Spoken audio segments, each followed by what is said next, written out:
What's up, y'all? Welcome, all you podcast listeners, YouTube watchers.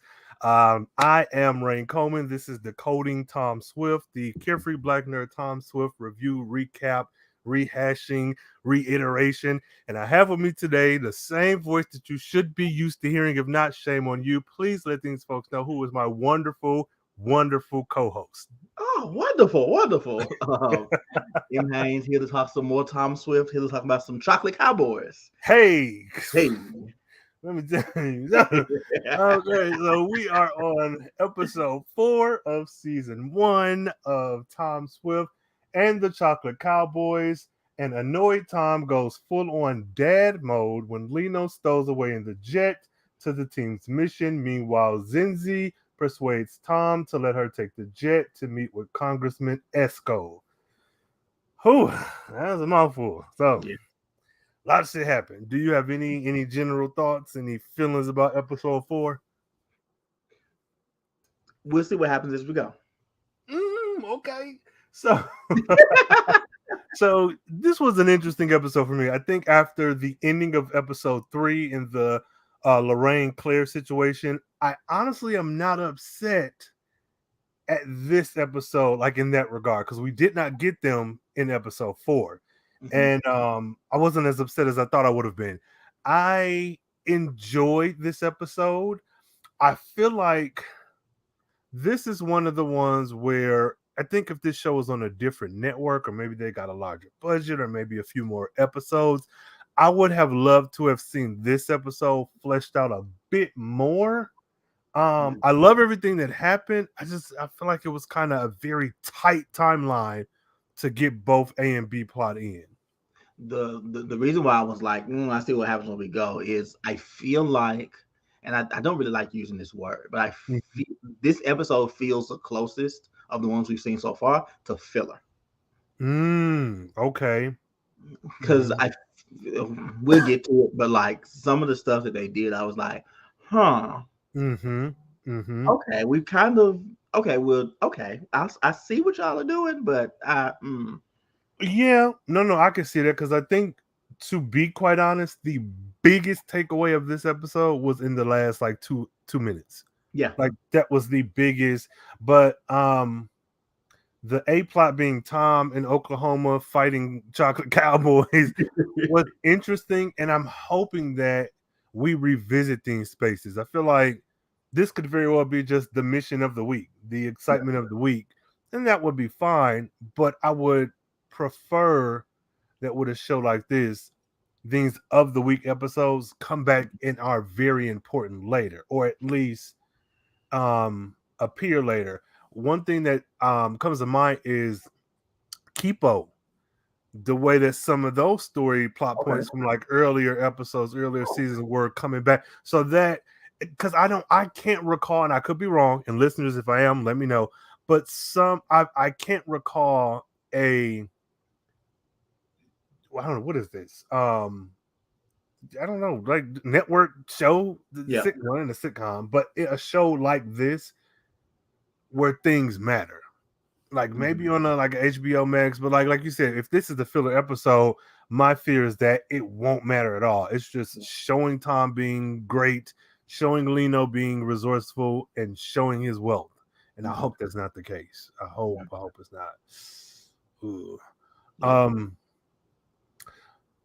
The problem with Lino. Now, I love me some Lino. That's my brother / cousin / whatever Android. There we go. But how old is Lino? I don't know. I'm still gonna ride for mine. That's my brother cousin. But like, are we close in age, or are you like very much my junior? Like I feel like he's supposed to be like late teens, I think. Yeah. But I don't know. The actor, I feel like he has enough of a baby face that's like, well, let me stop, because if I look up this boy's details and they're like, yo, he's 12, I'm like, oh shit, okay. I'm gonna leave. Oh yeah, please do. But I enjoyed him, and I don't know what it is about Lino. I don't know if it's just that he is portrayed as the baby, or what. But I'm getting that Baby Yoda Groot effect, and not to the point where he has these like big cartoon eyes and I just want to squeeze his face. It's not that, but I'm getting this like he's the youngest, they're treating him wrong. Why are you doing this? He just wants to tag along with the big kids, and I feel like Lino's gonna be like 25 years. Yo. So, according to all-knowing Google, Lino is supposed to be in his 20s. He's supposed to be in his Donovan 20s? Miller, yeah, that's what it says. Okay. Donovan Miller was apparently born in 03. Oh, what? Him is like 18. Okay. Yeah. Okay. So then I feel a little bit better because I was like, am I feeling this protectiveness over someone I graduated high school with? Oh goodness. Okay. Well, I'm with that. I'm with that. Go ahead. But this episode takes place in two parts. One is in Oklahoma, and that is with Tom and with Lino. And then we have Zenzi and Isaac back in New York, because they're in New York, right? Yeah, New York. At the Swift Manor. How are we feeling about Nathan and Zenzi? Like,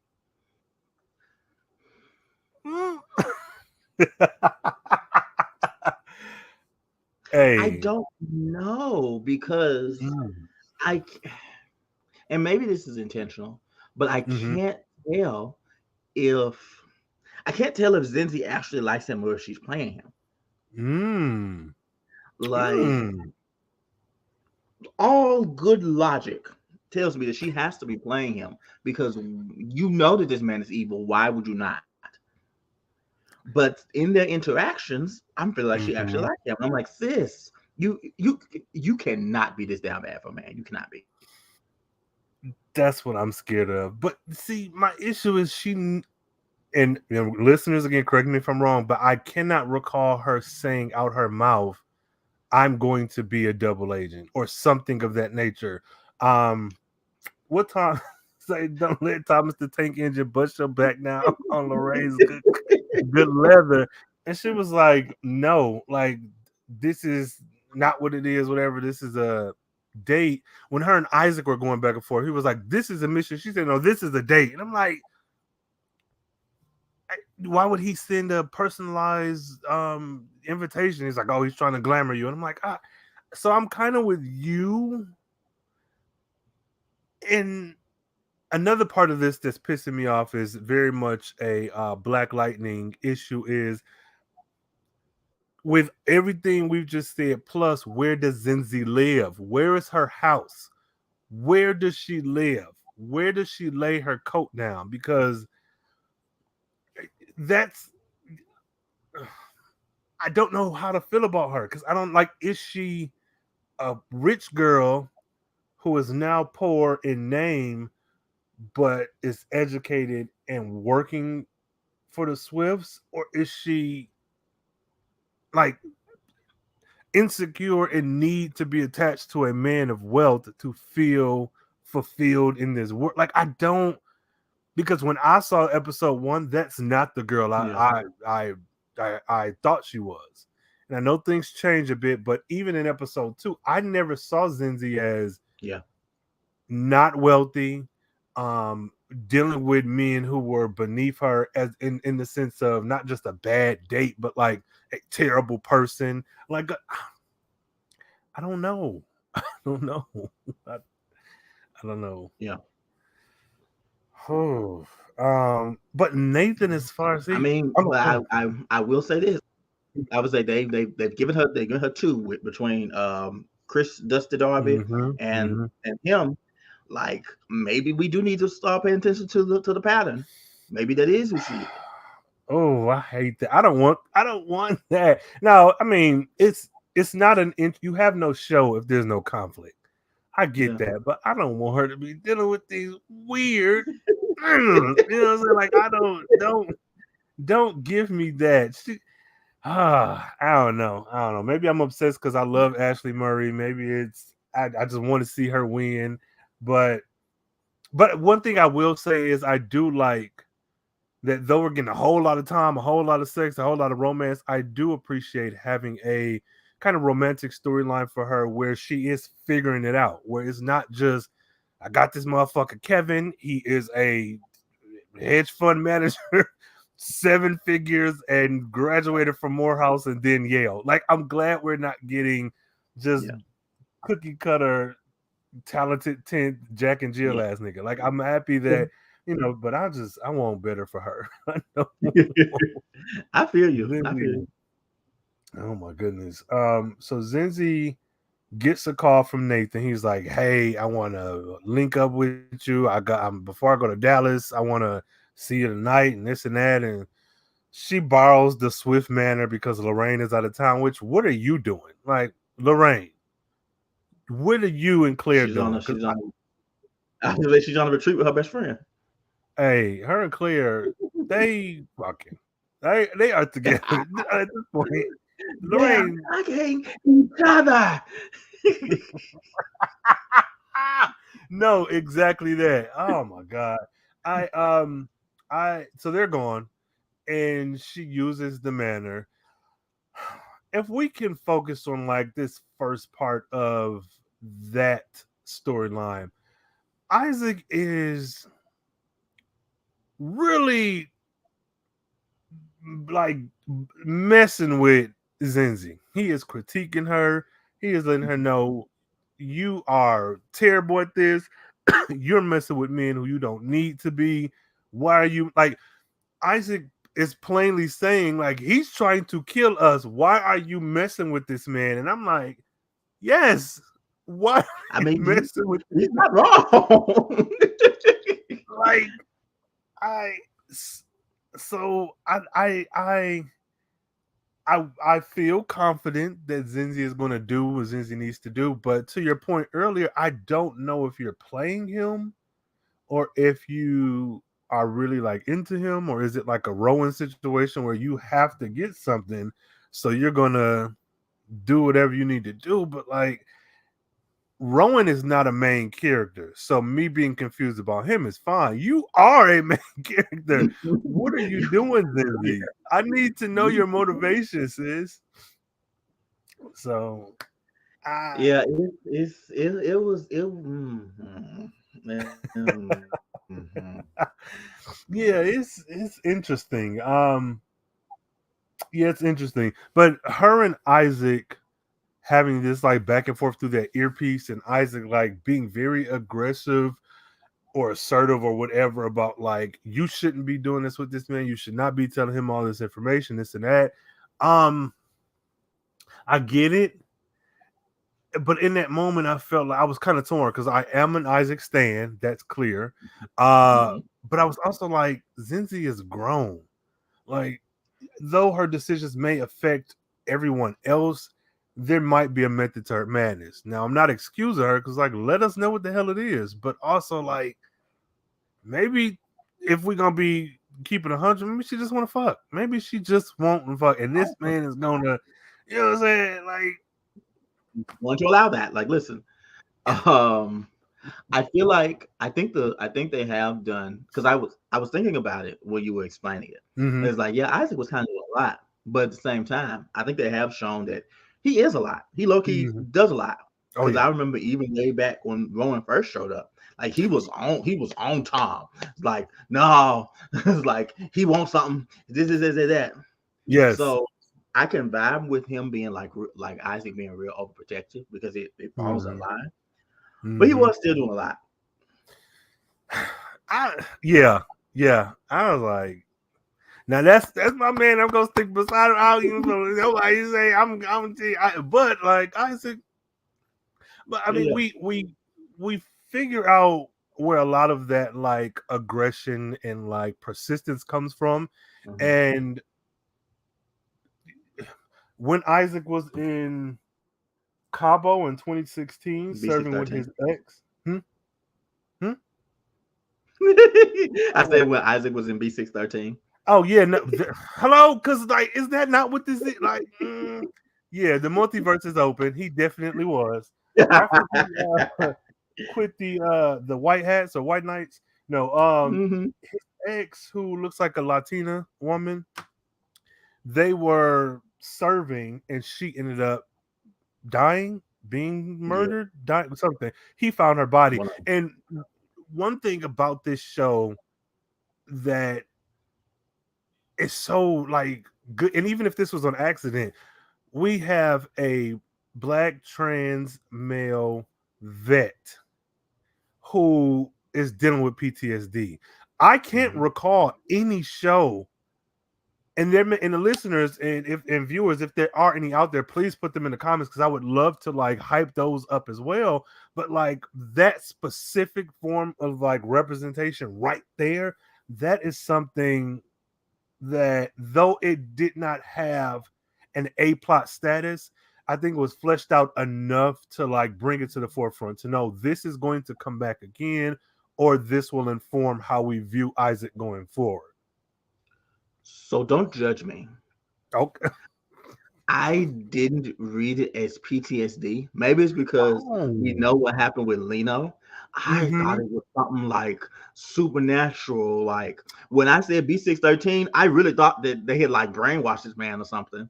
Just trying to I make mean, you forget.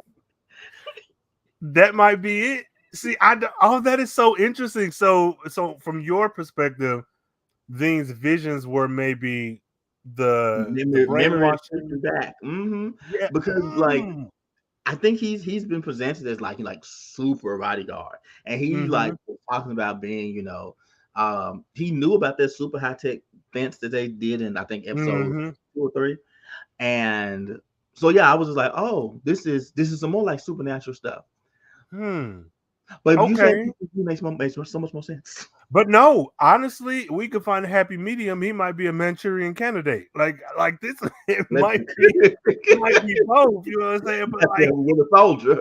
but either one. But like, say you're right, say I'm right, whatever. I still have never seen this. Yeah, I've never seen this. So even regardless of who's right or if we're both wrong, I haven't seen this before, and yeah, that to me is like worth the price of admission. yeah, Like like, oh my god, I don't know. That's so if we go to fantasy route or that's real life. yeah. The brainwashing or the like just straight up PTSD. Look at what happened, man. Isaac is such a god. Happy Father's Day, Isaac. I miss you. The kids miss you. Come home. Come home. No. So I just but no, I love that. I love that plus the scene of him and Zenzi in the car after everything happens. That like Yeah. not just the flashes, the memory, or maybe the brainwashing breaking down, but seeing Isaac on the floor having a like anxiety panic attack, Mhm. but still like pushing through to save Zenzi with like cutting off all the lights. Like I think this show is doing a good job at fleshing out Isaac in a way where we don't get a whole lot of Isaac to be quite honest. Like Right. compared to Tom, Zenzi, and I say he's a little bit more than Lino. But we don't get a whole lot of Isaac, and the bits that we do get are so intentional. I don't think any scene of his is wasted. Even if you don't like him or you don't like the scene he's in, I don't think you could deny that everything that has happened with him on screen has added to the Isaac we have in episode 4. I Yeah. just Yeah. and this ain't just bias because it's me, No. but like yeah. Yeah. If, So if I agree, I'm not as biased. I agree. yeah, no,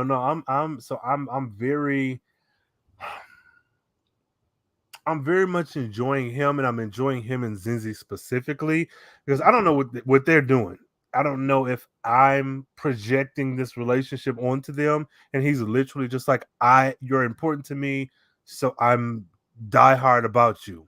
But either way, romantic or not, I like their interactions, and I really want to see more of Zenzi and Isaac doing their own thing.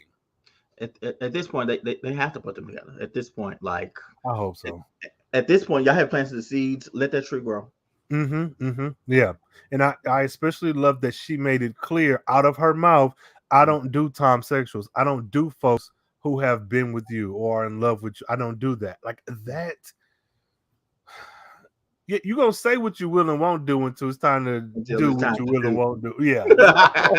So I love that, and I would love to even see like a conversation about like, am I your second choice? Not, oh, you like me and too, so you're gonna leave me for a minute. No, like specifically, am I a second choice for you?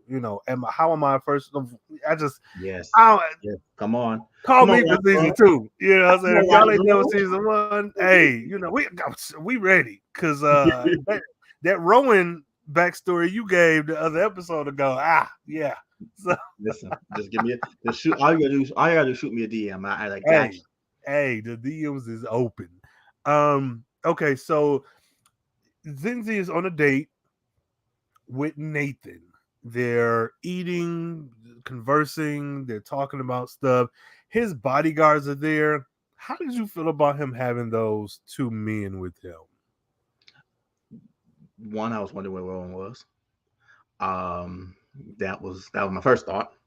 High key still is my thought, because especially with how the episode ended, I want to know what he was doing. Hey, because we here, because I was definitely like, oh yeah, I'm gonna come back to that. Yes. But I was just like, I was saying like, you got all these bodyguards with you. That lady is 110 pounds soaking wet. Like, chill. La Femme Nikita. I don't know. I don't know. I'm more concerned with why are they here. Like, I don't like, whatever. You're a politician. I guess you need them, but like, that's I ain't never seen no politician roll with that many different bodyguards. Hey, especially to a date. And that Latin man, I'm sick of him, because every time he's on screen, I'm sick of that man. Every time he's on screen, he's killing, or he's like, who next? I'm like, please relax. Like, he has not been on screen. He's been on screen in even less than a lot of people. But every time he's on screen, I remember him, and I remember him for his cutthroat. I'm like he. And like coming at Zenzi, I'm like, bro, like you said, she's like 110. Relax. Like, but I guess a threat is a threat. But that man is, to me, he's even more dangerous than Rowan. Not in like talent, but Rowan is very much like kind of reserved. Like, I'm trying not to hurt you. This man is like, no, I'm killing. Our introduction to him, he snapped that man's neck in the first episode. So like, get him away from me. Get him out of here. Threat. I don't. Sorry, JJ. I hate Nathan. Oh, girl, JJ. I know when you listen. Look. She's very much campaigning for Nathan to be a legitimate interest for Zenzi, as if like he's seriously interested in her and not just her to get to Tom. And even if that's the case, I still hate him. I do not want. I want him.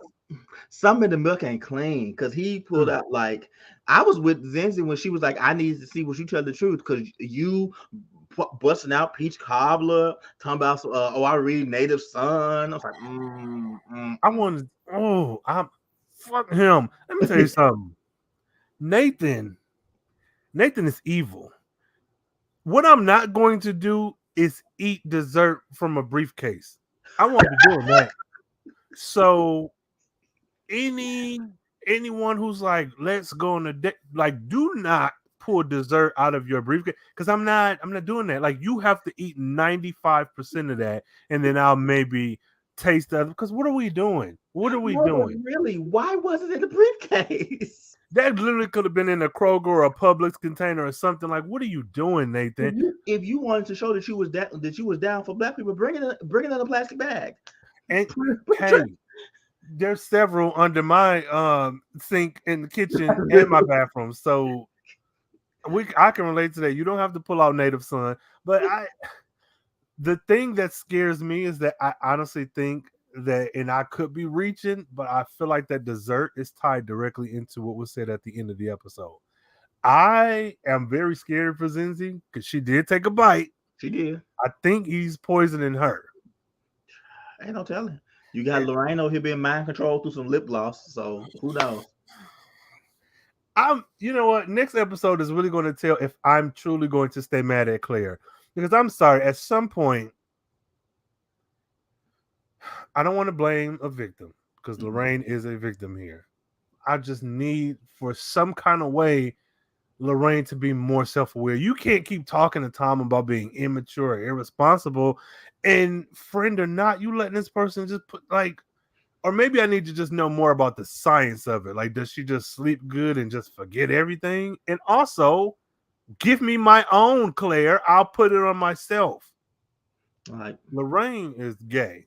maybe, I'm sorry. She's bi or something. Lorraine is maybe, not maybe the thing is like Vicks vapor rub. Somebody just got to rub it on, and their body heat at activates. all. No. You have servants. You have your own child. Like, I would rather administer medicine to my mother than some creepy, like, here, mom, I'll do it because we know I'm not trying to sleep with you. Like, what is this? No, Claire. Also, getting ahead of myself, it clearly is working because Lorraine comes back with a new wig in episode 5. So, like, you know, that's very much Sherry Dennis. That's very much what's the girl who had it on Carrie Hilson? That's very Carrie Hilson, like early 2000s, mid 2000s. So what's good? you know, and you at the cotillion and you're like, what? Sweetness flowing like a faucet, body banging, no corset. Heard you want to talk to it. Get forfeit. I'm sicker than the porpoise. Thicker than Lorraine's wig is. I'm done. It's getting very hard to be completely Team Lorraine when, well, okay, I'll say this. I think everyone is flawed, so I think that's a good part of the show. But I just don't like this whole, we have been on this Tom hate train, not hate literally, but like this Tom hate train for every episode here because he's so irresponsible and he can't, be helped and this and that. And like, you doing this, like everybody is messing up some kind of way, and yet he is getting, I don't know, man. I'm mad. I'm mad, fam. I don't like this at all. It's coming up next episode. We're gonna talk. Well, I'm ready for this cotillion. So when Zenzi eats a piece of this piece of coffee, just a little bit, she hops up. She says, "Oh, I can't have it mess up my lipstick. I'll be back. I'm running to the bathroom." She goes to the bathroom and like sneaks into Nathan's briefcase. But I was like, but his bodyguards are like, wouldn't it make more sense to have Isaac do that while you've distracted him? Like, he has bodyguards in this building. What are we? So she gets caught. Yeah, like, what are we doing? What are we doing?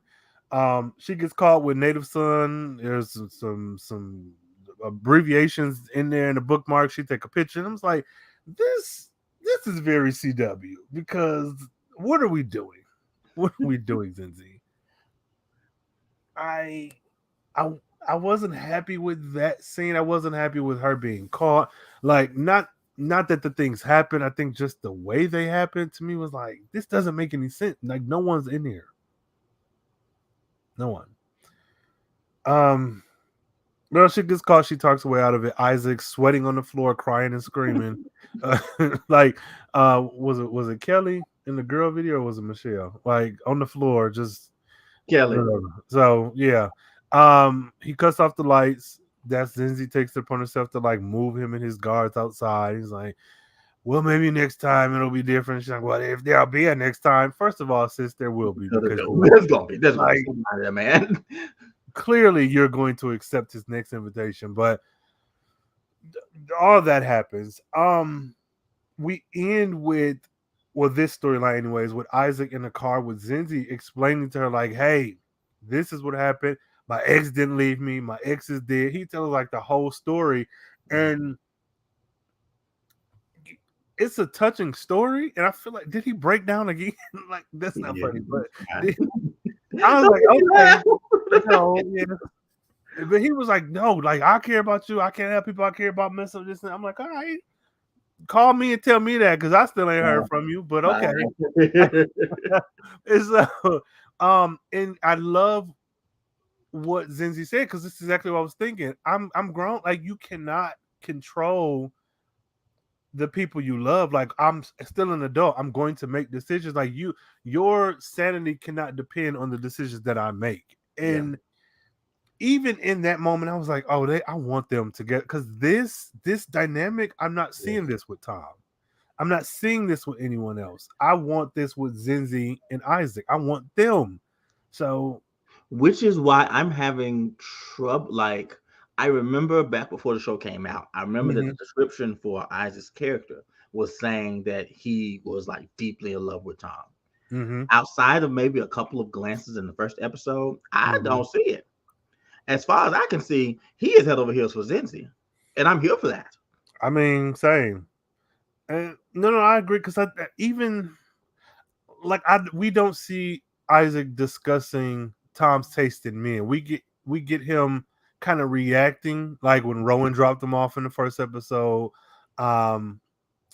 Did he react to those news? He reacted to something, I think, in episode 2. But either way, he's like reacting. But his station of being a bodyguard, to me, kind of makes it unclear as are you doing this because you like him, or are you doing this because it's your job and maybe you kind of like him? But with Zenzi's like, you deserve better. Quit messing with these men. Even at the well, Zenzi was the one to say, yeah, I deserve better, blah, blah, blah. But aren't you waiting for Tom, or whatever she said? That wasn't it verbatim, but she said those words. It wasn't him. So he said, I'm with you. I don't know. I mean, and if that is something, because I know, stuff happens. People have different chemistries. They decide to go different route, whatever, what have you. If that is where we're going, I am here for it, because I feel like more so, probably maybe even more so than Tom. Zenzi's like, I'm going to do what I want to do. Hey, and deal with it. So that kind of clashing with Isaac being like, no, I have to protect you. Like, I have to make sure that this, like, that's interesting. Oh, absolutely. Absolutely. I like that. And I like that. Again, this, not to make everything about his identity, but like, I have not seen this. I have not seen this on TV. Now, I'm sure there's web series out there, because the black indie girls like to give you a good old everything reality show, fantasy show, romance. Like, they gonna give, like, I know YouTube is giving what it's supposed to have gave, but on network TV, I can't recall seeing anything like this. So wherever Isaac ends up, I'm for it. Yes, I'm for it, as long as it's with me on the weekend. What's does it say? My man is your man.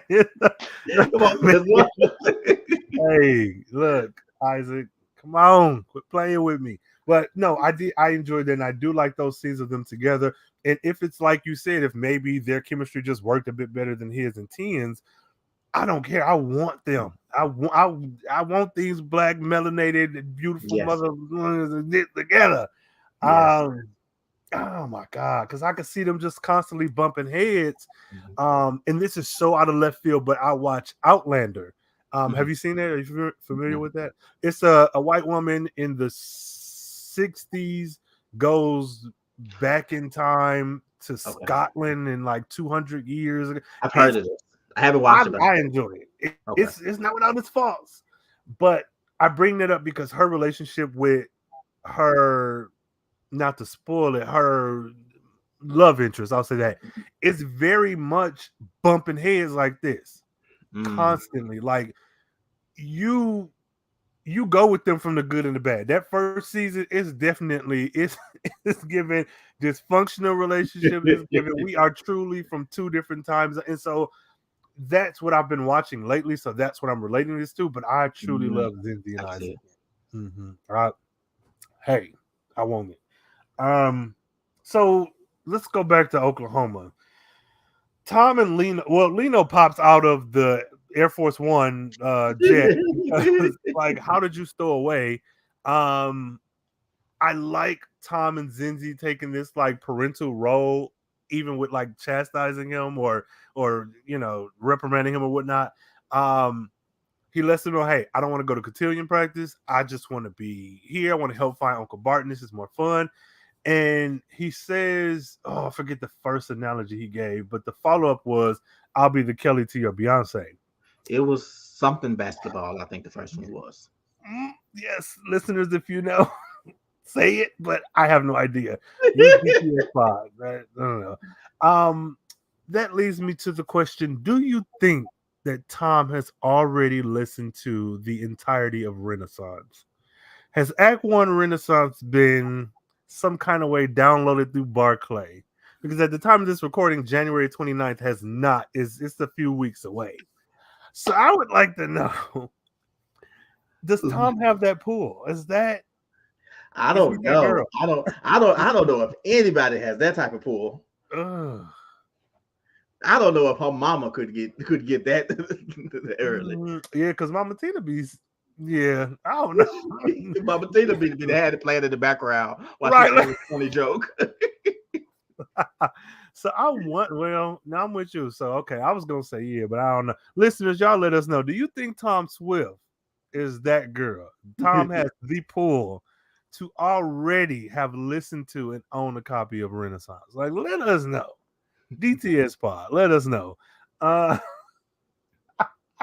That's funny. Okay, so they show up in Oklahoma looking for a piece of the spaceship thingamajig that Barton Braxton sent to Earth. Um, Tom is in a very form-fitting tracksuit Yes, that after the end of last episode, I've been paying even closer attention to a lot of things, beautiful people. And may I say this tracksuit was painted on. it was. Tom had them titties out. That boy been showing some cleavage. Now, That boy him don't own the bra. Him's on the hey, bra. no. He said muscle shirt, tank top. What is that? I don't know her because this boy stays bare chest. Um, this episode, I truly enjoyed Tom more, and I know there was some opposition during the live tweet, and I think in the spaces after. But what I loved about Tom is that even though he was the same person, I think he was dialed up 100 to really mimic Barton. And though I still do not like his actions and the way he treated Lino, I do love that out of all of this mess that he's dealing with, it trying to avenge his father, get his father's approval, like all this, he turns out to be his father. And I was like, I know I mentioned, I don't know, was it in the spaces that we were in, or was it, I don't know, but that Tom wasn't really giving me what I needed. And you mentioned, well, he's a main character. You kind of got to push him to the back a bit. But in this episode, I feel like he really, for me, was just, he did it for me. Yeah. Yeah. So I don't disagree. Let me say that. Okay. My thing is, if you said he was dialed to 100. Yeah. I wish I had seen like 70 first. No, yes.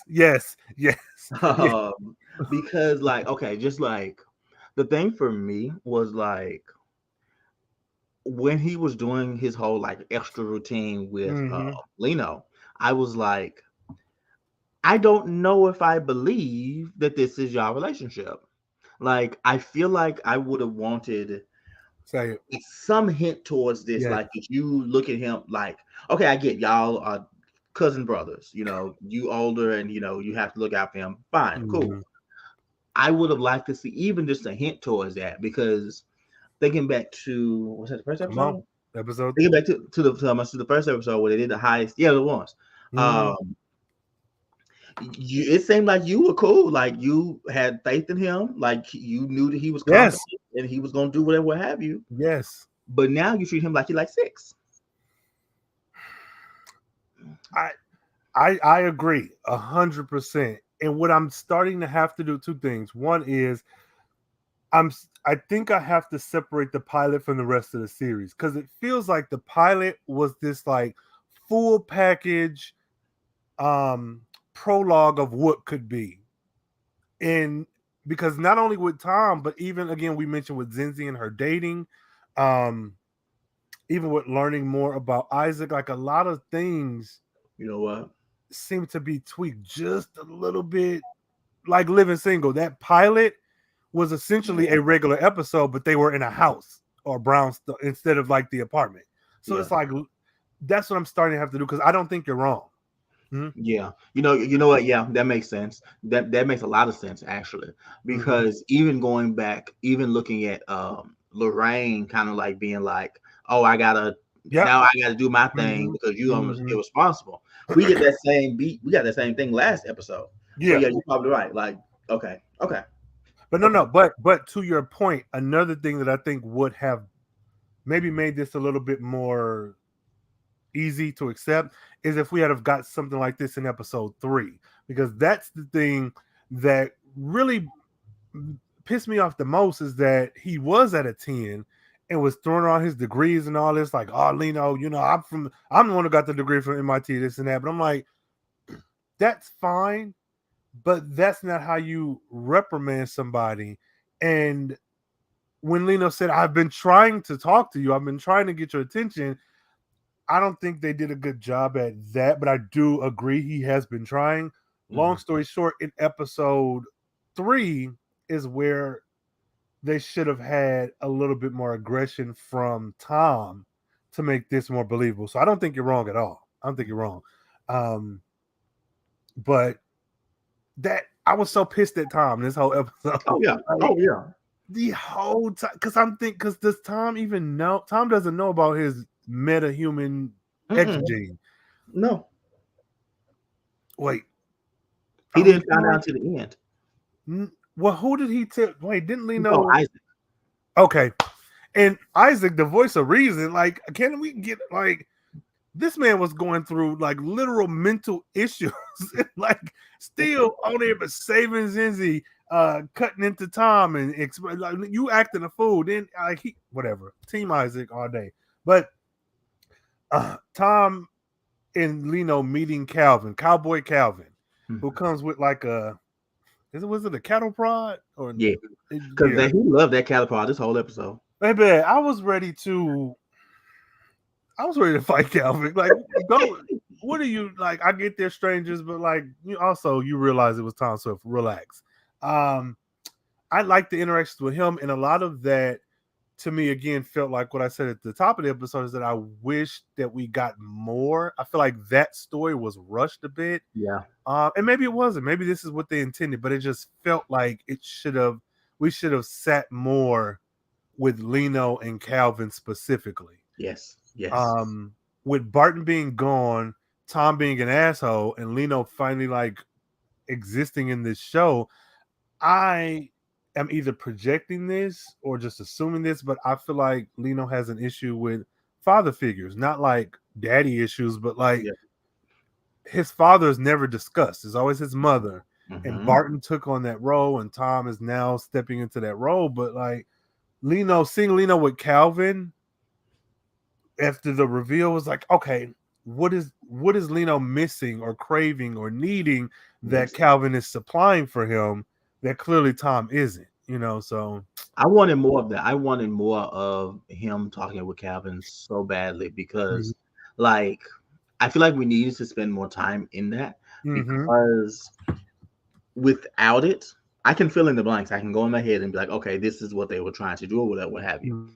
But I really wanted to see more of how Lino got the idea that, that this person has their quote unquote their life together or know what they want to do, like they know themselves. I like that as a backstory, whatever, as a plot line for Lino. I was like, I wish we had led a bit more up to that. Yeah. No, I agree. And I really want to be clear, even in the critiques, I still enjoy the show. Like I feel like I shouldn't have to say, but I do want to be absolutely clear because I don't want nobody taking these words and be like, even the gays during Pride hate this show. No, that's not it. It's a show. It's a piece of art. Like it's going to be it's allowed to be critiqued. But I just, even within some of the issues I have, I also understand that we have 10 episodes. Like we clearly have somewhere to get to by episode 10, and we just may not have the time. Yeah. I have a question dealing with Calvin. So there's a picture that he showed Lino. I just remember this of him and some dude Did you think that we was going to get a gay cowboy? I truly thought we were going to get a gay. No, honestly and truthfully, not even just because Tom is gay. Because I feel like had this scene have played out on any other show, I still would have been like, because we got the picture of him, his dad, and his granddad. Mm-hmm. We got him talking to. Well, that doesn't make him gay, but him talking to Lino and talking to Tom. Did he say his wife died? Either way, there were no women on screen. Also, there were magically appeared 23 cowboys that came out of nowhere that were like very holding their phallic guns ready to kill Tom and Lino. He loved that catapult for a reason, I'm telling you. Okay. Yo, AdamandEve.com. This is sponsored by. No, I just like, no, truly. I was like, is Calvin gay? Like, that's what I thought we were going to lead up to when he was like, "Oh, you don't need to know about that car." I was like, "Is that where you going to have sex with your man?" Like, what? Okay. Yo, they ain't got no apps out there in Oklahoma. No, you just snapped 3 times on the side of the bar. Yo, but yeah, no. I truly thought, honestly, I thought Calvin was going to be gay because I was like, and it may just be like, okay, COVID, we only need X amount of people in this scene, but I was like, something feels missing. Something feels not as lived in, like this, not a critique, like, oh, it's not lived in, but like it felt like, what is happening to this bachelor man of a certain age who's like very Brokeback Mountain adjacent, you know? It's all there. All of it is there. Hey, fan fiction. Hey, he just, you know. Well, I'll say this. In addition to that, there have been like queer erasure throughout the years, and every, you know, black, white, Asian, whatever, like it's there. So even him, and this isn't inherently gay to do this, but bringing up the erasure of black cowboys, which is very important. I'm so happy the show included that. But even with that, I was like, some of them was gay. So no, I'm with you. I think it all points to. I still think Calvin gay. A resort, a healing resort. Hey, baby. Hey, you know, I've been surprised. I know what happens. Sizzle, may you? Is this no? No, but I still think Calvin is gay. I ain't gonna hold you. But I do like that we got all these older black men acting. I know that there was a bunch of extras, but I'm glad the men got a check. I'm glad that we focused on black cowboys. I'm happy that Calvin is with his lover. Calvin was ready to. Calvin is a menace. He was ready to kill these children. Tom is not. Well, how old is Tom? What you think he's like? Maybe mid-20s, like the character. I'd say late. I'd say late, but I don't know. Okay, late. Yeah, well, because Chris is what 64. I don't like you. I'm sick of Chris and his daddy. What's that villain name from Princess and the Frog? I keep forgetting. The shadow of Mr. Fusilier. Yes, that's Darby Zavoulier. Yes, that's him. Oh wait, that's the wrong one. Yeah, but no, they were ready to kill these children. So I'm for that. Not for killing of children, of course, but like they were definitely like, oh, these kids are stealing from us. Let's murder them, because that was very much the way I took that scene. But I do like this idea of a healing spring, and I wonder, because this show is so science and science fiction, that is there healing properties to tree sap? I would imagine there is. I don't claim to be a scientist, so anybody out there who has this knowledge, you know what I'm saying, use that hashtag DTSPod, or, you know, go in the comments and let us know. But I wonder if there's truly a healing property to tree sap, and if so, is it extracted in the way that Tom suggested, by the vibrating at a certain frequency? Like, is that just mumbo jumbo, or is that true? Oh, okay. So 2 things. Google says 20s to 30s, so Google don't even know. And Yeah. the I do I do Oh want God. to give the show this, because by the time we got around to like how they fixed the problem once they took the piece back, I Mm-hmm. had forgotten all about the Yes. vibrating little phone charger. Mm-hmm. I was like, Mm-hmm. oh, okay, that's a good way to bring that back up and kind of Yes. tie it up. I like that. I love it. I loved it too. I and I and to that point, I loved how kind of throwaway it felt initially, and Hmm. so much happened in this episode that you like it was because it was so small. It's like, who cares that you keep your phone Exactly. charged for a year? Like, but I will say, Tom, I feel like is going to get his whooped Hmm. in the first episode, or was it the second? I think the first. He developed that lotion or that soap, that self cleaning soap. Um, in the Coachella episode, he had that VR stuff. And Hmm. then in this episode, you got this never ending charger thing. So the phone industry coming for you, the makeup industry coming for you, and tech is coming for like he is. He's a good guy. Hey, so I don't know again if this is just by accident, by this is the villain of the week, so this is what we're doing. But if this leads up to like Rihanna coming for him, Mark Zuckerberg coming for him, and uh I don't know, Steve Jobs people, whatever, Apple coming for him, it's like that's some good slight Easter eggs because Tom is making waves to the point Yeah. where I don't think if we're going to base this in our reality, the rollback is not the only group that's going to come for him. No. You are not destroying our makeup sales or our tech sales. Like, go ahead. Theory. Come on. The rollback is made up of people who want to eliminate all their competition. Hey, sounds good to me. You ain't got to worry about me. You ain't got to worry about. Yes, I agree. I'm with it. It sounds feasible. Yeah, no, I'm with it. That makes perfect sense. Like, Imagine if in the season finale, he Tom walks into a room, think he finna confront the rollback, and there's a freaking Rihanna stand-in mad bro, into the back. sitting around like the Illuminati from Scandal. It was like, yeah, we were waiting for you. Yeah, yeah, you got your dad. So either stop this or curtains. No, oh god. And somehow Claire is the blame. She's dead. I hate She's Claire. asleep. just, just let it be known I'm not a Claire fan. Not. Um, yeah, Tom is going. He gonna get that. You gotta watch his back, his front, and all Hey, around. okay, so yeah, while I'm thinking about it, Justin gave network TV version of nudes. He did. So, do we have any thoughts on this two-piece fit from Sheen or like I lusted after Justin at the end of last week. That lust continues. yeah, I hey, understand. Rowan is hey. still my man, but I understand. No, absolutely. And you're well within your rights. It's pride, Yes, love free love. wins, you know.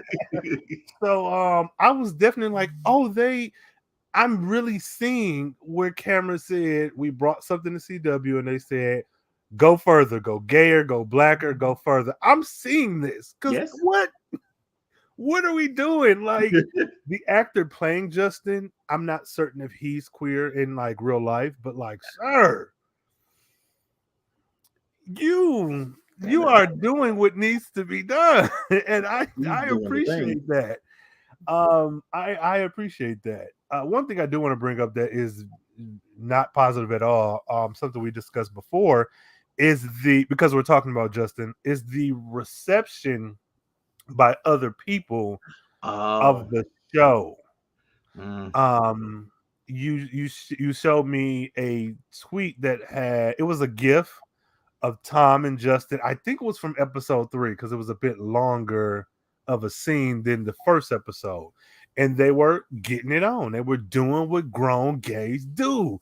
Mm-hmm. And a lot of the reaction was very much, oh, of course he's with some, light skin or half breed or mixed, like a lot of things were thrown at the end. That was the critique, and I 100% understand where the initial, where like that mindset comes from, because again, we constantly get a black person, gay, straight or otherwise, on CW and really mainly everywhere, with a partner who is not black, who is very racially ambiguous. They're white, they're light as paper, and like it's, so I get that. But the thing that really makes this kind of weird to me is that there's so much critique off of a GIF that was like, I'll give them 4 seconds long. When it's like, baby, if you just look at the trailers, not even a full episode, you will see these beautiful black ass people on this show. And then just watch, just honestly and truthfully, just watch the first episode. Like, that's the thing that's killing me. You ain't even got to go to the first episode. In that episode, him and Rowan making out in the balcony. Yes. Like, yes. It makes no sense. And like you said, I understand, because I get, like, there's a very particular way they portray black people, period, but particularly black gay people, especially black gay men, like in their relationships, what have you. But this idea that, because it went even further than just like Tom being darker and Justin being lighter. It even went so far as to like, oh, of course the darker one is, I must say, is the more masked one or whatever, what have you. I was like, actually, oh no, they said the more aggressive one. I was like, well, actually, Justin is the one that just showed up in that bad house and was like, come here. Yes. Like, I don't like to say this because I feel like, it's minimizing people's, viewpoints or whatever, but some people just be looking for stuff to talk about. Absolutely. I agree. No, like, I agree. It makes no sense to me, specifically on social media, because there are so many spaces where you can look into this show. Like, if I don't know, let's say there's a Superman. Okay, so just Superman. I don't watch it. I've caught a few episodes. I really like what I've seen. I would love to continue watching it, but I watch it before Tom Swift because it comes on before. So I'll catch something here or there. Now, there's one black girl and her black dad. This, if it's spoilers, my bad, y'all. But if I wanted to know more about her, I could complain like, oh, yeah, there's one black girl in town. But if I maybe kind of looked a little bit, I would realize or learn that she's from a whole nother planet. That still doesn't erase that, she's the one black person I'm seeing. But in story, it makes a little bit more sense. I can still be mad, but the fact is I went and did a little bit of research, which does not take much. You can literally type Superman black girl into Twitter, into Google. It's like, it's there. So that's where my issue comes in. If you are concerned about Tom being with this lighter skinned person who may or may not be black at first glance from a GIF, that's understandable. But this is also a show that if you just type in Tom Swift in Twitter, because this is where I'm getting the reaction, you're going to see a plethora of responses, of videos, of memes, of GIFs. And it's like if none of that piques your interest, that's even fair. But like, then don't complain though. Exactly. Just keep it moving. Like, I need people to understand that not everything is for everybody, and that's okay. That's okay. I've been looking for the past like 10-15 minutes trying to find this man. The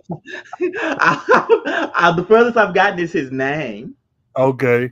That took forever. His name is Hayward Leach. Oh, okay. That sounds like a soap opera name. Shit.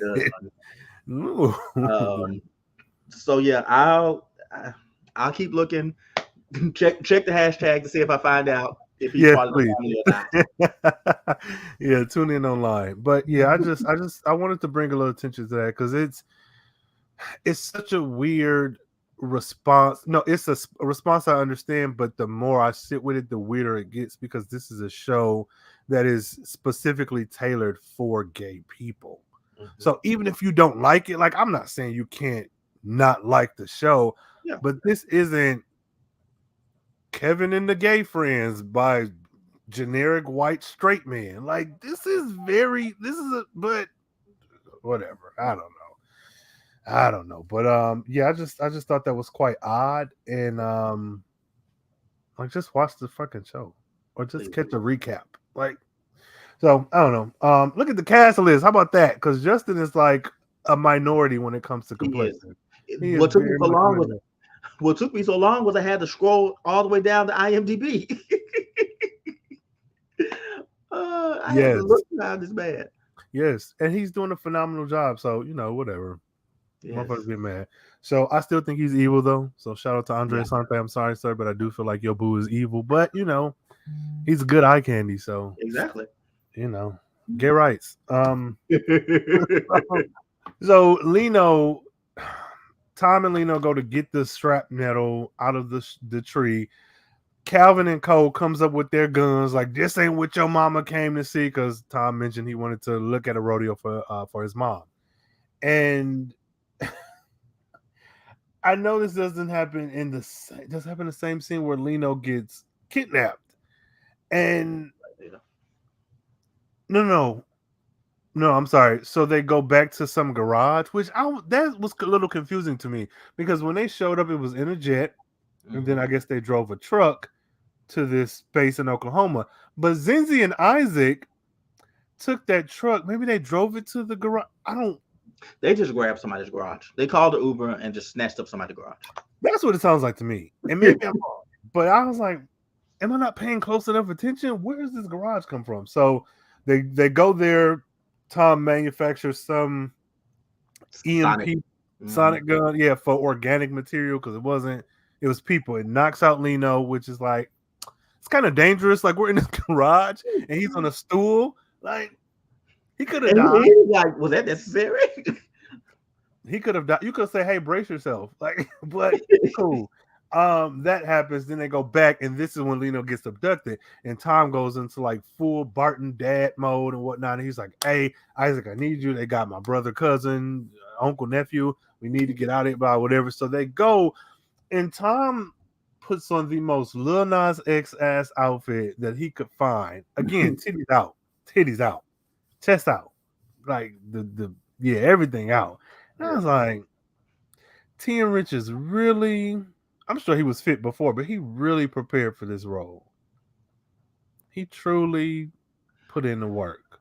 As someone who follows him on Instagram, he is very method because he has been working very hard for this role.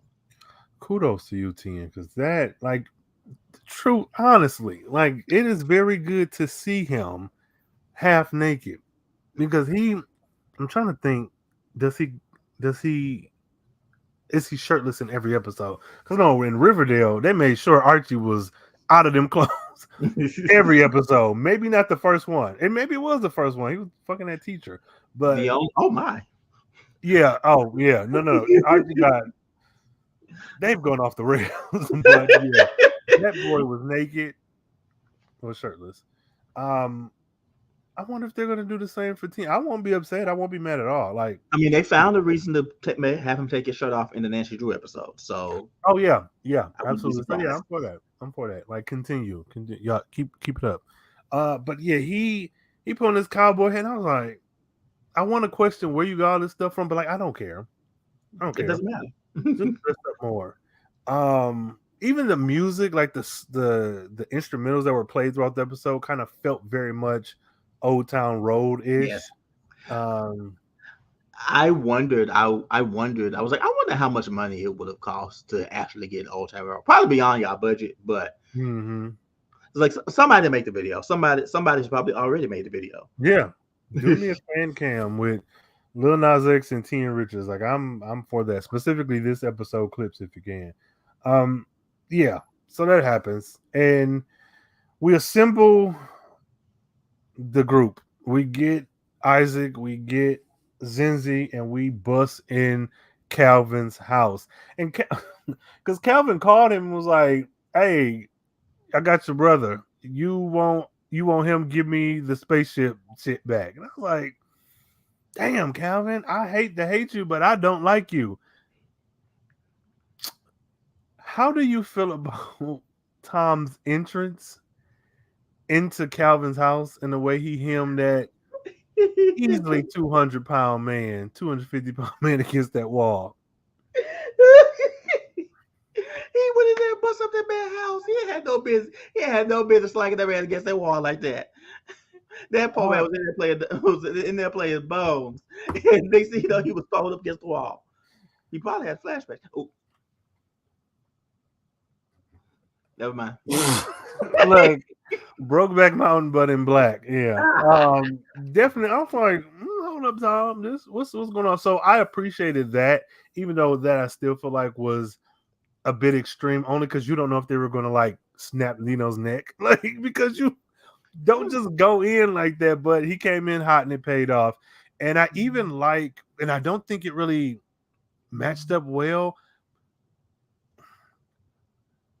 Tom attacking Calvin, Zenzi kind of coaxing him to come to them, and Lino's response, like it felt like the way she was responding, Lino should have been like 10 years younger. Like she was like, no, come, but I don't, but maybe not. Maybe it's me. Maybe I need to rewatch. But it just felt, it felt kind of weird. So I was like, he can just walk over to you. Like, they didn't have these men set up in a threatening way. So I think maybe that. They were playing dominoes. Yeah, that's what I'm saying. Like, so I was like, maybe am I reading this wrong, or is this done wrong? Maybe this is a stretch. Mm-hmm. Represent with that, but we saw Tom going the whole episode like super dad mode. Maybe Zenzi was in super mama mode. Yeah, oh, I can accept that. I can. I was just like, he is smiling. He's like, hey y'all, like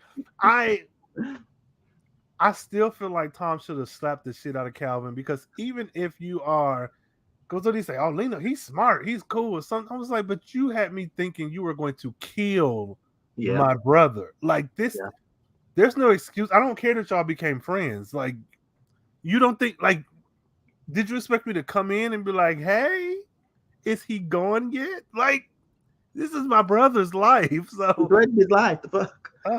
I don't know. Calvin annoyed me, but and that's, I said earlier about how I wanted more time, kind of like seeing Lino and Calvin sort of like interacting. Mm-hmm. That was what I wanted it. Yeah, because that seemed like a big turn for me to go from, apparently he's got him hammed up somewhere because he's threatening his life, to y'all playing dominoes at the kitchen table. That what happened? And I would have loved if we got more of that scene, but with the camera either only on Lino or only on Calvin, and have their dialogue set up where we think, oh, he's gonna kill him, but like it's dominoes. Yeah, like you pull back and like they're playing dominoes, or they're doing their dialogue. Tom rushes in acting a fool, and then you pull back and it's like, oh, we're just playing dominoes. Like, we're playing bones. Like, what you doing?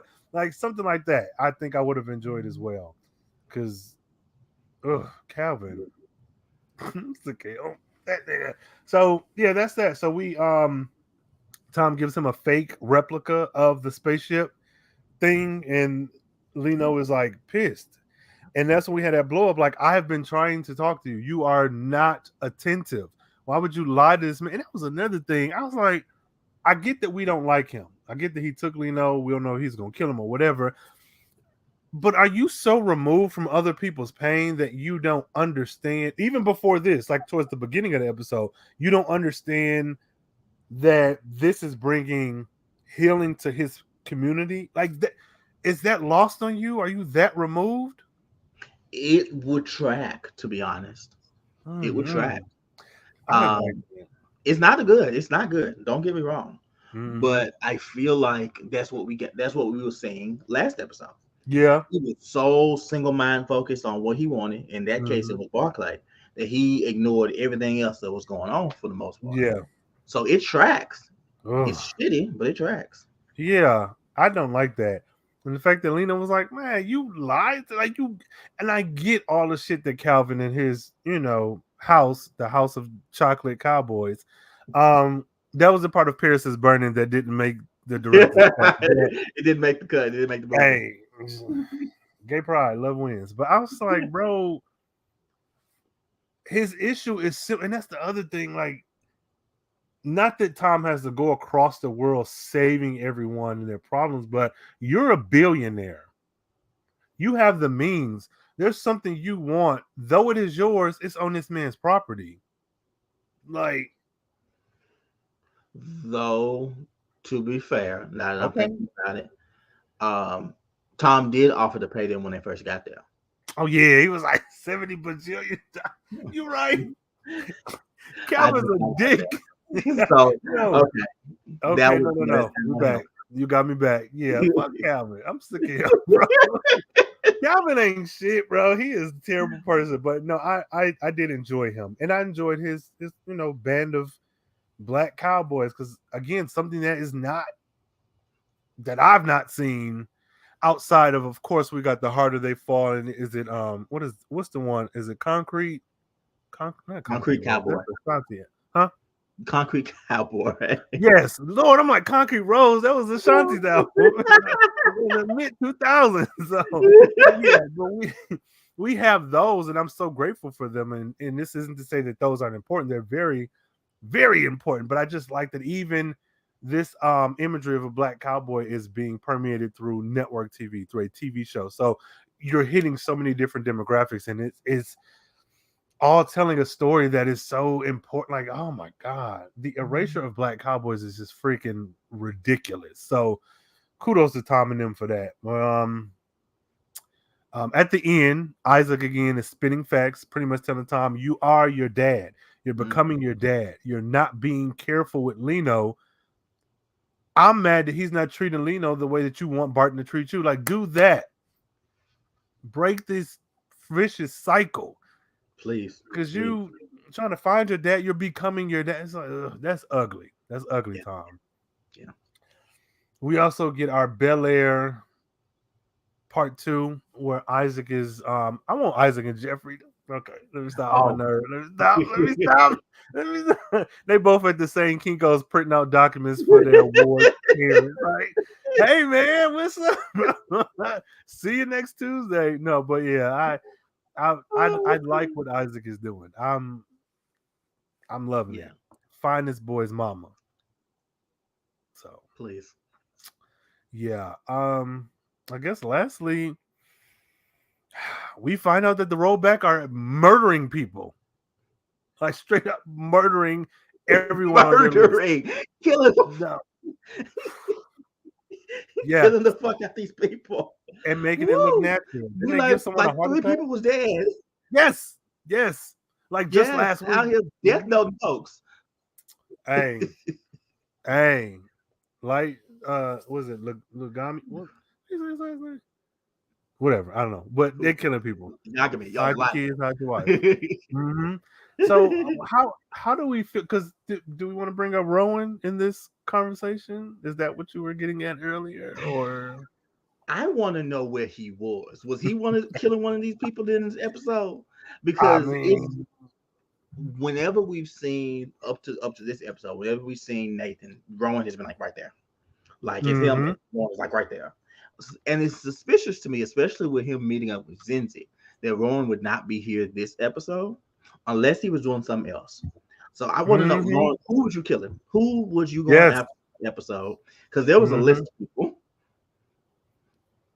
Yeah. No, I'm with you. I definitely would buy that Rowan is out killing everybody. I would buy that. I would accept that. Especially when at the end of the last episode, he was like, yeah, I got another way to whatever. Like, is this your way of getting Tom's attention? Are you like warning him that like eventually you're on the list, I'll have to come for you too? I was just about to say that. I was like, I don't know if we saw the whole list of this episode, but how much you want to bet that the last name is Tom's? But see, I'm worried that Zenzi's name is also on that list. Because again, she ate that peach cobbler. I don't, and I'll have to rewatch it, but I don't recall Nathan eating the peach cobbler. But even if he did, why wouldn't he have an antidote? I feel like, with Claire doing this lipstick mind control and all this stuff we've been seeing, like it's not nothing unheard of. So I hope that girl didn't get poisoned. Cause now, not to be funny, and it's not just because Nathan is a white man. Because I don't want to say white people can't cook. Because whatever. But like, you're also a politician who's surrounded with things, bodyguards. Like you have a lot of strikes against you where I could probably accept that you know how to cook, but like the briefcase, the bodyguards, the peach cobbler, it's like you It's people studied that her. like it's people that I know that can cook that I wouldn't eat their peach cobbler. So, Bro, I mean, you can eat at anybody's house, and I feel like Nathan got a cat that be on the sink. So I'm just saying, I feel like he does not. He lets his animals in the kitchen. and they be licking the spoons. Yeah. So I don't. This is Nathan slander all day long. But yeah, no, I hope he didn't poison her or put some microchip in her body or something silly. So Isaac is the true hero of this show. What if Isaac and Rowan get together? What if that's like the twist that they? You talking about somebody on the floor? Hey, I'd be hey, here for it. But oh, it's absolutely. There's not really any combination of these people that I'll be like, oh no, like I'll still like, okay, that's right. That's what I need. So, so yeah, this was wild. Do you have any final thoughts about the episode? No, I think we covered pretty much everything. No, I agree. Isaac PTSD. Oh, one thing I do want to bring up: Isaac kept the verbiage was very much True Blood. He kept saying, "Oh, he's trying to glamour you. Oh, he's charming you. He's trying to glamour you." And I'm like, I was wondering, is that like maybe that's like a slang thing? I mean, it could tie back to some brain mind control stuff. But I kept wondering, I was like, is that like slang somewhere to what glamour and charm being the same thing? Hey, all I know is I'm ready to see him in something vampire related. If I got to write it myself, I'm fine with that because I'll definitely write a role for him. But I was like, have the writers like really watched Charmed or True Blood or like the originals? Like it was very much heavy on the YA vampire romance. Oh, now wait, just the vampire in Brooklyn ass minute. What are we doing? What are we doing here? So that's my, I don't know. His spinoff is whatever. Let me stop. So yeah, that's it there. Let's move on to the faves and the ratings. Do we have a favorite character for and the Chocolate Cowboys? So I thought about it, and it's Lino. Yep. Like I really did. I was between him and Isaac. But I think what gives Lino the edge is that he told off Tom to his face. Yes. Because of how Tom was acting the whole episode, like I needed somebody to be like, calm down. And Lino delivered. So yes, he gets to be MVP. No, same. Like Lino was my favorite. Of course, Isaac is my default, but I do like the way that Lino is being very proactive. Because he was very sad last episode. He stowed away on the jet. He told Tom how it was. He even like cultivated this relationship with Calvin, and he's also working with Isaac to like get his mom. Like I was like, okay, this is the espionage teenage hero, whatever. Yes. Like I'm here for Lino, so he was my favorite too. Shout out to you, 20-year-old boy, or however old you said he was. His first name is Donovan. That's all I remember. Yes, Donovan. Come on, Donovan, you got it, bro. So what about a scene? Was there a favorite scene one that stuck out to you? I had a scene in my mind. I forgot what it was. I'm in between when Isaac and Tom were talking, and honestly, that whole kind of like flashback-esque thing with Isaac like fighting his PTSD, mind control, whatever have you. I think I'm gonna go with the one where Isaac was talking to Tom, because I'm hoping that this is gonna start to put Tom on the thing where he's being more, well, he's paying closer attention to what he's saying and what he's doing. I agree. And then with this being the 4th episode, we're hitting that halfway mark. I think that would be a good time to like slowly start changing his behavior. So I hope your hopes is my hopes. For me, it's Isaac dealing with PTSD, mind control, whatever it is, because I feel like he was such a strong character to deal with your own demons and in private like that. But still, I can't get the image of him on the floor, like sweating and shaking and holding that tablet just to cut the lights off to like help Zenzi. Like that one in particular, I was like, because the flashbacks are one thing and they are, kind of sort of graphic, but that scene, I'm like, this man is going through it. He is dealing with some shit. So yeah, that. Oh, Marquise Vasant, please, brother, brother. So how many Barclays do you rate this out of 10 Barclays? How many do we rate episode 4? So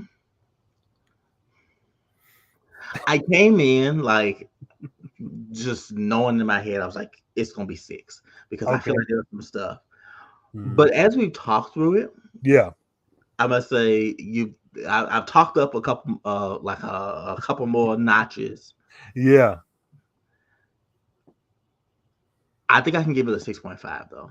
Come on. You better. Okay. I'm weak.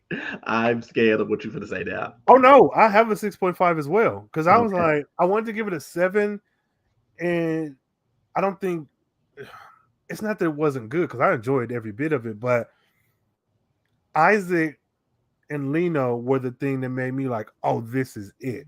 Yeah. But even though I loved the exploration of Tom and like him kind of turning into Barton, I still wasn't happy with the way he acted in the episode. Like, and then also the Nathan Zenzi thing, it didn't eclipse Isaac and Lino, but I'm like, because I'm so devoted to this romantic life for Zenzi part of the show, it didn't do it for me.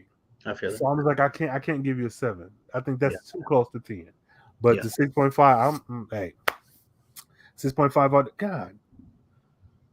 Okay, so there were just 20 comments and there was like 50 something. So, let's see what you all have to say. Let's see what are some things that were mentioned. Is this thing not gonna scroll? Okay, there we go. Come on. Okay, gotta go with Georgia. What was we talking about? Oh wait, I gotta agree. Gotta agree with y'all. I could have. This is Andre Asante. I could have used more with the cowboy element. It was good fun, and we learned a lot, but it went by kind of quick. Yeah, and that's it. Like I wanted more about the rodeo. Like I know he said it was gone for 10 years, but like why? What was it in its prime? Like what are the chocolate cowboys? Is it like biker club but for cowboys? Like what is it? Kind of fraternity. Imagine having Isaac right there, but going on a date with crusty congressman and said, I mean, when the facts are spit, they're spat. Look, because you cried, I cried. We all cried. The I would never do that on Lorraine's good leather line was ad-lib. Whoa, okay, so shout out to you, Ashley. I didn't know. That's cool. So the I would never do that on Lorraine's good leather. That line, Andre is reporting that was ad-lib by Ashley. Ashley is, oh my gosh, she's so amazing.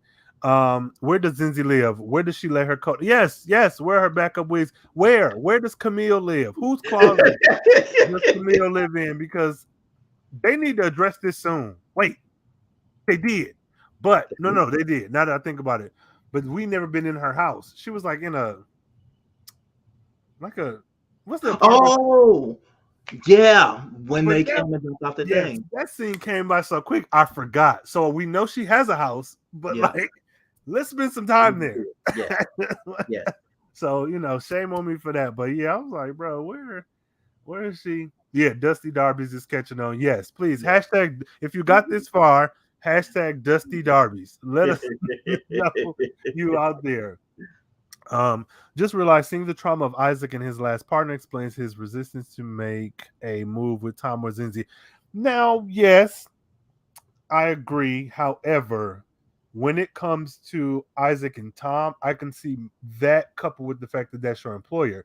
When it comes to Zenzi, I see that being less of a hurdle. Like, because you're still giving me the same actions that I would expect you would give if we were dating. You're still like very overprotective and we're just friends. So, but you may be right. You may be right. Um Negligible Nathan. Yep. I Yeah. hate I'm with it. That sounds good to me. My skin was crawling through that whole day. Yeah, I wasn't a fan of that date. Mm-mm. Also, Zinzi, you have a house. Why was the date not at your house? Like, not at Also, your house. What are you hiding, young lady? Like, ah, girl, don't go in there and get on the date. Yeah, that you and Isaac both was screaming that. horror movie. Let's see. So you're gonna skip over the Justin. Oh, Yeah, we okay. came back to it. We made it to the Justin. Um, let's see. It says yes, that tracksuit. Yes, Tom was very serving legs and hips Hips and and body. body. Body. Body. Yes, he was. Yes, he was. Let's see. In each episode, Tom has not gone a full 30 minutes without showing his chest, often 15 minutes. Thank you, because these episodes are running together, and I would hope that every episode he's shirtless. Mhm. Thank you for coming to my TED Talk. Everything y'all are saying about needing to see more of the Tom Lino dynamic is indicative of why the Cowboy plot needed more time to breathe. I agree, and it would have actually been nice. I know this we don't get this often, but like to get a 2-part, like a to be continued. That would have been, but again, I understand we're working with 10 episodes. Yeah. We got stuff to do, but this is just, in a perfect world, it would have been nice to get that and spend more time on the ranch. It really would. Um, Isaac is Lino's daddy. Now. Yeah, no, he stepped up. Isaac is Lino's daddy. Who was it? I think John from the John Effect podcast. I think he mentioned. Oh, I think this was him. I hope I'm not giving credit to him. It's not someone else, but that Lino is the actual Swift kid and Tom is adopted. And I'm like, well, their age difference is a little different, but stranger things have happened. Could you imagine Hey, if that's like the season finale cliffhanger? hey, and that's how we don't talk about his mama, because maybe it was a surrogate or something. Like I don't know, fam. This family might got some secrets. So, John, I hey, would hit the floor. I would hit the floor. hey, look, I will scream and you'll hear me from Texas. Y'all will all hear me. Oh my God. Y'all probably saw the tweet about this, but Calvin's actor was a mentor to Tian when he started acting. Well, that's cool. I didn't know that either, but that I really enjoyed Calvin. I mean, I talk shit about him, the character, but I did enjoy Calvin. He looked like he was having fun with this role. Yeah. That was Yeah. clear. But Word. I would love to see what other things he may be in. And even if it's just like a commercial here or something, like I still would want to see Calvin and where he goes from here, because he was funny. I didn't like him, but he was funny. Um let's see, Andre says Tians said Tom is around 22. Okay. I don't see 22. However, I'll accept that. I don't I don't see 22. I would say, especially with not to be funny, but Chris is really like either very challenging casting or like this is a grown man bullying a child, because Chris is young. Chris looks older He just than had a hard older life. Chris. All the minerals and shit. He just No, he just had a hard but I mean, if continuity says he's 22, I'm going to accept that. But I'm like, Tom. Well, I guess He that would seems track older. because you usually graduate college at 21, and if Zenzi spent the year in Atlanta and the Swifts were like paying for her schooling and she's not kind of all the way on her feet yet, that tracks. That tracks, but and they did go to college together, so we know it wasn't in. So I can accept that, but it just feels like they're older. Yeah. I want to know if the actor playing Justin is queer in bed. Okay, sir. We know We know. where you stand, Mr. Andrea Santa. We know. A lot of gay people, he says, are making up excuses not to watch the show without having given it a chance. In my opinion, they're still saying they want the very things the show provides, but still won't watch it. I agree with a I lot of that. feel I feel like it's one of those things. I don't remember who I was saying this to. I may have even been saying it in one of the spaces, but Mm-hmm. people people have this thing, and I've seen it on social media all over the place. Mm-hmm. As soon as they hear that something is on CW, they Yep. immediately stop listening. Mm-hmm. They're just Mm-hmm. convinced that it's going to be just the pits of the earth. And I'm here to tell you, as somebody who watches a decent amount of television, Mm-hmm. this stuff that y'all watching on these other networks ain't too far Come on. off. Come on. Come on. Yeah. But you know, No, you're right. You're right. And it's a lot of it is I don't know, whatever. I'm willing to give anything gay a chance. Like, exactly. well, not anything because that well, I'm Black and gay, I give PLC. anything. Yep, there we go. Black and PLC queer stuff. I'm like, I'm all in. At least until I'm like, this ain't for me. But Yeah. the response is weird. Because honestly, to me, I feel like this show, though is a CW show, I feel like it's a little bit kind of edgier in a sense, or a little and maybe it's just the subject matter. That could be it. That it's about gay. So maybe that's it. Maybe it is. I don't know. If Justin is evil, then all good people are wrong. Okay, okay, I'll give you that, friend. I'll give you that. I'll give you that because I don't give a damn if Isaac is evil or not. I'm sticking by him. I don't care. So, He has 100 fans. I am one. hey, hello. One fan, that is me. Zero what fans, I am no what longer here. what Lady Gaga used to say? If there are 1,000 people in one room, and that one for like whatever that is, that's me for Isaac. So Yes. trust. Harry Hawk says, "Where's that? Where was that garage?" And see that I'm thinking I must have missed something. I really hope I missed something, and the show didn't just like throw a random garage. I really think that's what happened. I'm telling you, they just snatched up somebody's garage. Okay, because I was like, they had to because their car wasn't, or I don't know, yeah, something. Because I was also like, when Zenzi and Isaac left, I was like, how are you going to get back? I understand you're a billionaire, but like, how are you going to get back home? Like, what is? Mm-hmm.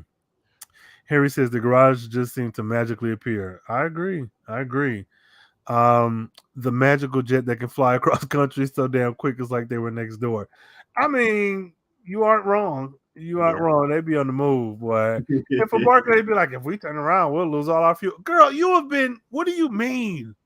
Tom can make a vibrating phone charger to pull sap out of a tree, but you're gonna lose Run out fuel. of gas? Absolutely not. This is peasantry at its finest. No, no. Tina used to work in a gym, and he stays in the gym all the time. Yes, yes, and I'm very appreciative. Keep up the Working on good his work. fit. Yes, and he's always working out. Harry includes. Yes. Okay. He worked at Planet Fitness when he got the role. Okay. See, I didn't know that. That's a good little piece of trivia. Yeah, come on, worked at Planet Fitness. Make a note of that. Um, let's see. Lino, don't you have teenager things to do? Tom said that, so Lino must not be in his 20s yet. Yeah, I'm fine with whatever Oh, age you. that just popped in my head.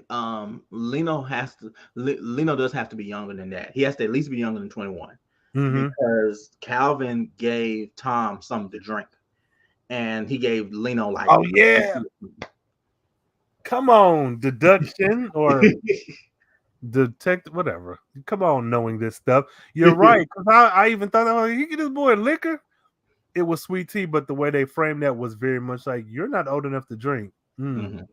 Yeah, you're right. Come on now. Harry says Tom has enough money that he could have made some kind of protective, Lord Jesus, proactive deal early on. Even when Calvin was asking for trillions, he could have come back with millions. I mean, the way he dropped that scholarship money, you're not wrong. Because honestly, he said whatever he said, quadrillion or whatever Calvin said. If that man says, I'm about to give you 50 million right now, are you going to say no? Absolutely not. You taking that money and you shut the fuck up. At all. Because, no, you're right. Harry also says at the end, I felt that the plot kind of got in the way of a more straightforward approach. And I can see that. I think if that's essentially saying what we said about feeling like it should have gotten more of that cowboy story, then I'm with you. I feel like that's what you're saying. I don't want to put words in your mouth. I feel like that's it. Black gets in the wait. Why can't I bro? I know what words mean.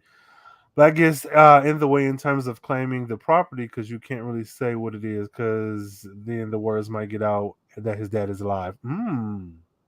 Okay, hold up. Because I feel like I follow this. Because then the word might get out that his dad is alive. Is it in terms of the? Oh, okay. So the property.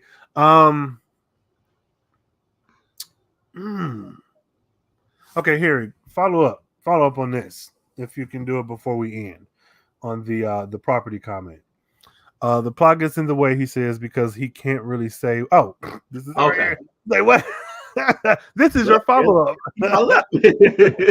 The plot gets in the way because he can't really say why he wants the property or why it's so important because people might find out that his dad is alive. Okay, yeah, that makes sense. Yeah, that makes sense because you already are a celebrity. This man has already clocked you as being Tom Swift. And if you were to run away with this material, he could easily say, Tom Swift was here and he stole something from me. Or, and that could lead to a larger event. So, yeah, I agree with that. Harry says they were hiding the women folk. They had to be like, where was the ladies at? Where was the women's? Not the women's. Good Lord, where was they at? Harry says, we do have modern day black cowboys in New York City, but that's a whole different breed, and they ride through the boroughs on their horses. Same thing in, do you see that in Atlanta? I know when I lived there, it was tons not in Atlanta, but I'm from Mississippi, so that's okay. That ain't nothing new to me. Right, and it was the same for it was new to no, that's a lie. Growing up in the Midwest, we rode horses. That was nothing. But we also have farms. Like we have just off the highway, nothing but farms. Yeah. So being in Atlanta and being in the very urban areas and just seeing men on horses and women on horses, that was like culture shock for me. Yeah. So it's funny that Harry in New York has this certain image. You Mississippi, me in both Midwest and in Atlanta, and it still comes back to like these people still freaking exist. Freaking modern cowboys. Oh man. Andre says, you're right, Harry. I live in the South and lots of black people have horses. If they have access to a stable or family land, guys ride horses past my house sometimes. Even down here in Dallas, in like Austin, some of the areas in the DFW area, and even in Houston, I've seen like folks on horse, like that's their mode of transportation. Yeah. So, hey. Andre says the rollback is out here killing people and Claire can't stop them. It's her fault. Yes, it is her fault. Thank you very much. How did Tom end up with Isaac as a bodyguard to begin with? I feel like it feels like somebody new knows there's a reason. That's what I want to know. That's been a big deal for me. Where did y'all meet? So this isn't a spoiler. Okay. When I was looking up trying to find out Justin's actor's name, I saw some of the future episode titles, and one of them is the Book of Isaac. That's a book I want to read. I want to pre-order the Book of Isaac. If you made it this far, hashtag pre-order the Book of Isaac. I would appreciate that. And at me, Carefree Blur, hashtag the pre-order the Book of Isaac, because That sounds like the episode. It got it. That has to be episode 6 or 7. Because I already, I'm here for it. And he says, here he says, and why was the pie under lock and key? Yes, because it was poison. It was kryptonite. Yes, I'm not eating briefcase pie. No, DoorDash don't even give you food like that. No, absolutely not. The show is written by gay men. Of course, they've seen Charm. I mean, fair. When you're right, you're right. Let's see. Andre also says the Fav is my son, Lino. Yes, Lino. Like, do better. People are really failing him. Lorraine included. Lorraine, yes, you can teach him how to be a man, but that doesn't seem to be the issue here. The issue seems to be he feels neglected. Yes. So, come off your vacation with Claire and raise your son. God, in your sapphic romance novel, like, girl, pay attention to the kids in your house. Let's see. He says, I'm giving episode 3. I'm giving the episode 3 out of 5 Justin New picks. Okay, Andre. Sure. Oh, also 6 out of 10 Justin crop tops. Yes. That was nice. I mean, you ain't gonna get no argument out of me. I'm gonna tell you that. Oh Lord, what is happening here? Okay, there we go. Isaac dealing with his mental health in private made it more real. People suffer in silence with that, especially men, especially Black people. I agree. I think that I'm sure will probably be addressed in the Book of Isaac. So be tune out for that. I'll let you guys know what my favorite episode is so far, and it's the Book of Isaac. So there's that. But I like that. I like that. And I do hope that's addressed. Because Isaac is such a rich character. Like, oh God, yeah. Whew. Okay, Harry says Lino really developed some character and maturity. Yeah, Lino to me was kind of like generic younger sibling, and I think this episode did more for me. Yeah.